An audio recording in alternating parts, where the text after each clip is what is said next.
it might have been. Keith loved Jesus. He did what he could in the few intense years I was privileged to know him.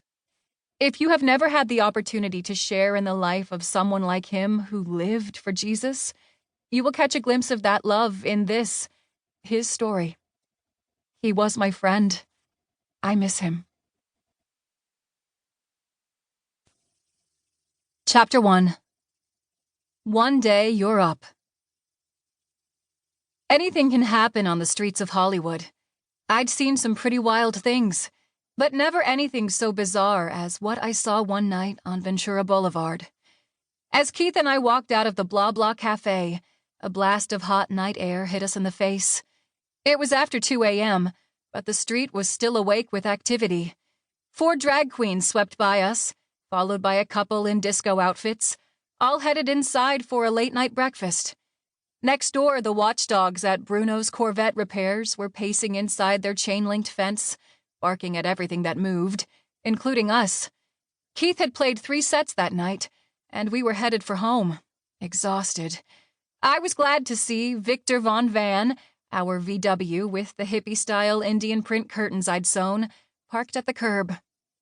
Keith had been performing at The Blah, as it was affectionately known to its regulars, for almost a year.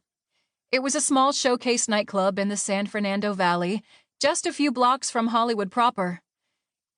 The Blah spotlighted showbiz hopefuls and was frequented by agents and talent scouts from big record companies. Keith was one of those hopefuls. But tonight he'd given it his all one more time, and now we were leaving, still undiscovered. As Keith walked around the front of the van, I opened the passenger side door. That was when we spotted a figure looming toward us out of the dark. It was Harmony. Harmony looked like a gruff mountain man with his brown, scraggly hair and beard. Here we were in 1974, but this guy struck us as someone caught in a 60s time warp. He was calm and easy. All he talked about was peace, love, and living off the land. He wasn't a close friend, but he and Keith had gotten stoned together once. "Hey, how's it going?" Keith called. He shut his door and stepped back onto the sidewalk. Sleepily, I leaned my head back, knowing I was in for a wait. Inevitably, most of our conversations drifted towards spiritual experiences these days. Keith and I had tried a lot of things. A lot of things. Recently, we'd been curious about Jesus. We weren't Christians.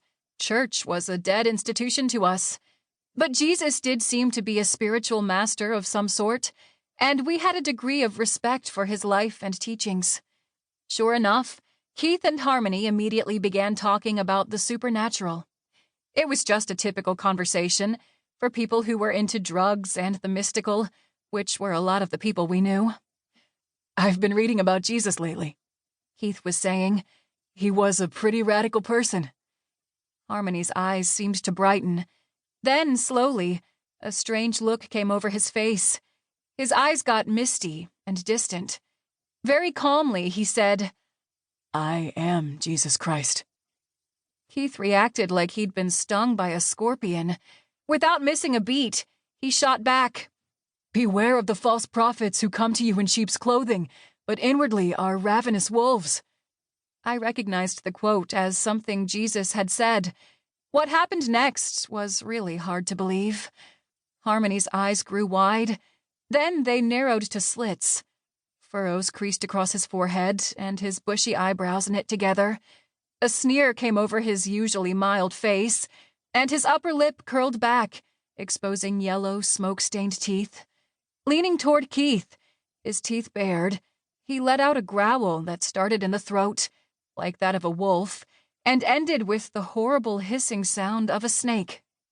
It happened in only seconds. Harmony's face relaxed, but his eyes looked confused, embarrassed. The hiss seemed to hang in the still night air. My skin was still tingling from the shock. Keith had obviously been rocked by it too. He looked from Harmony to me with wide eyes. This was Hollywood, but things like this only happened in the movies. I wondered what Keith was thinking. It was as if someone or something took control of Harmony momentarily, using him for its own purposes. Then just as quickly, it